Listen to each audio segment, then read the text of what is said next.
Hello everyone, welcome to my channel. हम BSc first year semester first की book matrices and algebra की exercise solve कर रहे हैं विद एक्सप्लेनेशन।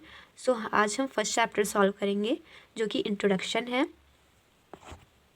इसमें हमें मैट्रिसेस के बारे में बताया गया है, सिर्फ मैट्रिक्स का इंट्रोडक्शन हमें दिया गया है। इसमें 2 एक्सरसाइजेस दी गई हैं, तो इस वीडियो में हम पहले कुछ टर्म्स पढ़ेंगे, नेक्स्ट वीडियो में हम एक्सरसाइज सॉल्व करेंगे। सो मैट्रिक्स क्या होता है? कोई भी m n नंबर का कोई भी सेट हो, उसमें हम रेक्टेंगुलर फॉर्म में उसको अरेंज करें, जिसमें m जो है वो रोज़ हो, n जो है वो कॉलम्स हैं। फिर इन दोनों का जो प्रोडक्ट होगा वो मैट्रिक्स कहलाएगा। m इंटू n मैट्रिक्स को हम इस तरह लिखते हैं। फिर कितने टाइप्स की होती है मैट्रिक्स? स्क्वायर मैट्रिक्स क्या होती है? जिसमें m एंड n जो हो वो बराबर हो, मतलब number of rows and number of column बराबर हो, वो होती है स्क्वायर मैट्रिक्स। यूनिट मैट्रिक्स क्या होती है? जिसमें डायगोनल्स पे 1 हो, वो यूनिट मैट्रिक्स होती है। जैसे कि यहाँ पर है, यहाँ पर डायगोनल्स पे 1 है तो ये यूनिट मैट्रिक्स है। नल मैट्रिक्स क्या होती है? जिसमें सिर्फ 0 हो, मतलब रोज़ और कॉलम जो है वो सिर्फ 0 हो। रो मैट्रिक्स क्या होती है? जिसमें सिर्फ रो हो। कॉलम मैट्रिक्स क्या होती है? जिस मैट्रिक्स में सिर्फ कॉलम्स पे ही हो नंबर। डायगोनल मैट्रिक्स क्या होती है? वो मैट्रिक्स जिसके डायगोनल्स पे ही नंबर हो, बाकी 0 हो, वो डायगोनल्स मैट्रिक्स होती है। स्केलर मैट्रिक्स क्या होती है? वो मैट्रिक्स जिसके डायगोनल्स पे सेम नंबर हो, मतलब अगर 1 यहाँ है तो यहाँ पे भी होगा, यहाँ पे भी होगा। अगर 2 है यहाँ पे तो इन तीनों जगह पे 2 ही होगा, वो होता है स्केलर मैट्रिक्स, जैसे कि यहाँ पे दिया गया है। अब ट्रायंगुलर मैट्रिक्स क्या होता है? ट्रायंगुलर मैट्रिक्स हमें 2 टाइप्स की होती हैं, एक लोअर ट्रायंगुलर मैट्रिक्स होती है और एक अपर ट्रायंगुलर मैट्रिक्स होती है और एक लोअर ट्रायंगुलर मैट्रिक्स होती है। जिसके नीचे, मतलब नीचे जैसे ये डायगोनल्स हैं, इसके नीचे अगर 0 है एंड ऊपर जो है वो नंबर्स हैं तो वो अपर ट्रायंगुलर मैट्रिक्स होती है।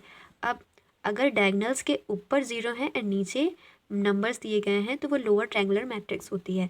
मतलब ट्रायंगुलर मैट्रिक्स आधे में 0 है एंड आधे में 1 हो, मतलब नंबर्स हों। अब सब मैट्रिक्स क्या होती है? कोई भी हमें मैट्रिक्स दी गई है, उसका कुछ पार्ट हमने निकाल लिया, मान लो 2 रोज़ निकाल ली या 2 कॉलम्स निकाल के जो हम मैट्रिक्स बना लें, वही हमारी सब मैट्रिक्स होती है। अब डिटर्मिनेंट ऑफ स्क्वायर मैट्रिक्स क्या होता है?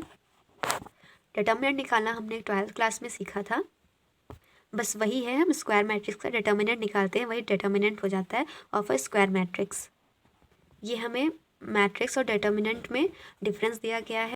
माइनर्स ऑफ अ मैट्रिक्स क्या होता है कि मान लो कोई ए मैट्रिक्स है जो कि स्क्वायर है या रेक्टेंगुलर है, इसमें अगर हम कुछ रोज़ डिलीट कर दें एंड सिर्फ एन रोज़ बचें, एंड कुछ कॉलम्स डिलीट कर दें, सिर्फ एन कॉलम्स बचाएं, उसको मिला के जो मैट्रिक्स हम बनाते हैं वो हो जाती है माइनर्स ऑफ मैट्रिक्स। एंड ये जो एन है वो 1 से बड़ा होना चाहिए, मतलब number of rows and number of columns should be greater than 1।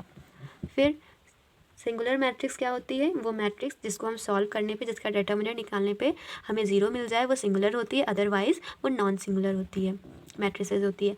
अब एलिमेंट्री ऑपरेशन ऑन मैट्रिसेस क्या होता है? तो इक्वलिटी ऑफ मैट्रिक्स, मतलब दोनों जो मैट्रिक्स हों वो इक्वल हो, नंबर ऑफ़ रोज़ भी उसमें इक्वल हो, नंबर ऑफ़ रोज़ और कॉलम्स भी इक्वल हैं हो, और करस्पॉन्डिंग जो एलिमेंट्स हैं वो भी इक्वल हों, तो वो इक्वालिटी ऑफ मैट्रिक्स हो जाती है।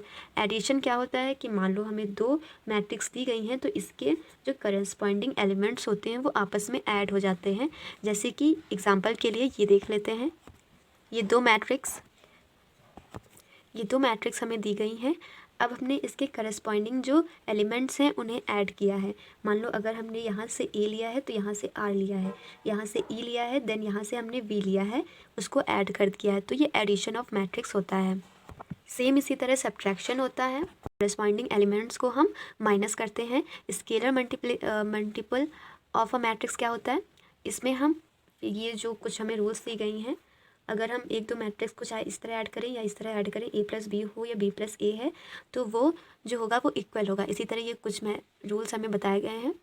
हम देखते हैं अब मल्टीप्लिकेशन ऑफ मैट्रिक्स क्या होता है। इसमें हम क्या करते हैं, करस्पॉन्डिंग जो एलिमेंट्स होते हैं उनको मल्टीप्लाई करके ऐड कर देते हैं।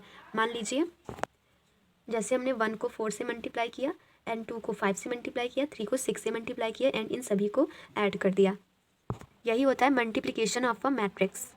अब जीरो डिवाइज़र क्या होता है? अगर ए एंड बी हमें कोई नॉन ज़ीरो मैट्रिसेस दी गई हैं सच दैट उनका जो प्रोडक्ट है वो 0 है, देन हम इन दोनों मैट्रिक्स को ज़ीरो डिवाइज़र बोलेंगे।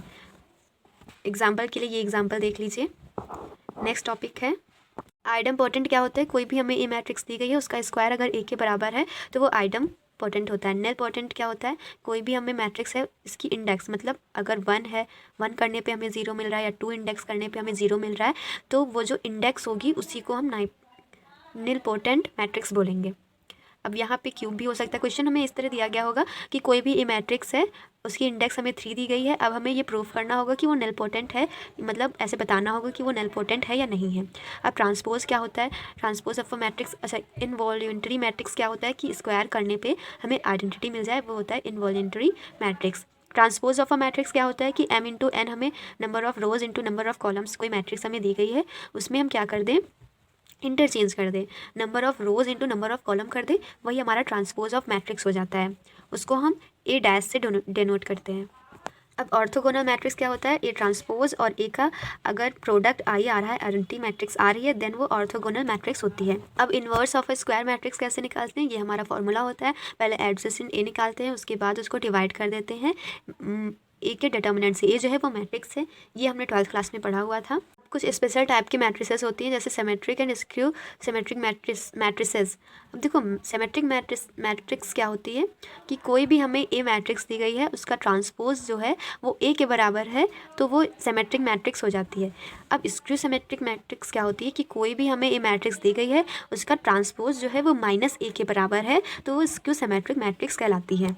अब ट्रांसपोज कॉन्जुगेट और ट्रांसजुगेट ऑफ अ मैट्रिक्स क्या होता है कि हमें कोई भी, देखो इसको इस साइन से डिनोट करते हैं, पहले ए लिखते हैं, यहाँ पे स्टार लगा देते हैं। कोई भी हमें ए मैट्रिक्स दी गई है, सबसे पहले हम उसका ट्रांसपोज निकालेंगे, उसके बाद उस पर बार लगा देंगे, वही हो जाता है ट्रांसपोज कॉन्जुगेट।